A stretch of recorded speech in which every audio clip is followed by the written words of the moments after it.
السلام عليكم يا أشاوس. اليوم كانت أهم جلسة محاكمة لأندرو وتريستان تاي، واللي رح تقرر فيها المحكمة إذا رح يطلعوا براءة ولا يرجعوا للسجن. عنا لقطات ما قبل وبعد الجلسة، شوفوا أول لقطة ورجعوا لنا نحكي ونشوف شو صار بعد الجلسة.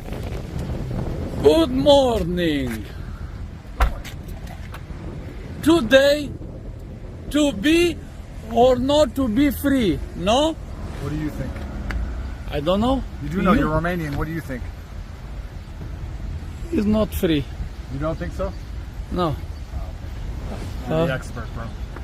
Again, one amount, not free totality. Perhaps. That's life. God has a plan.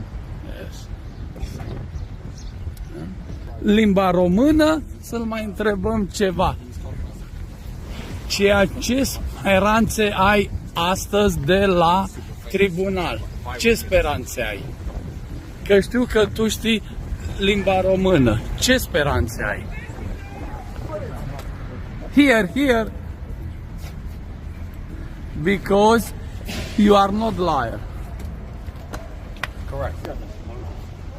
مثل ما شفنا أندرو معنوياته عالية وأمله بالله كبير، لكن الصحافة الرومانية تحاول إحباط التوب جي. كنا متوقعين يتم إعلان البراءة التامة، لكن للأسف لقطات ما بعد جلسة المحاكمة وردود أندرو بتدل على عكس هذا الشيء. وللأسف الشديد يمكن يتم تمديد الإقامة الجبرية لسه 30 يوم إضافيين.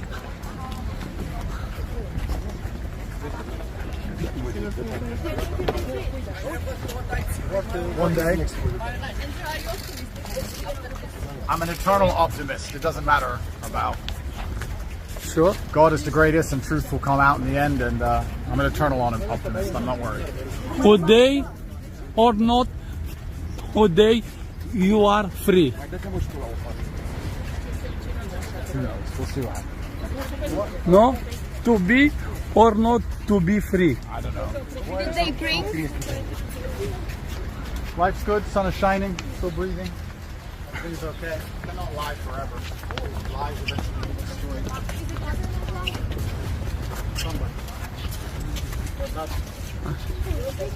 Ia să-l întrebe o română că știe românește. Știe românește.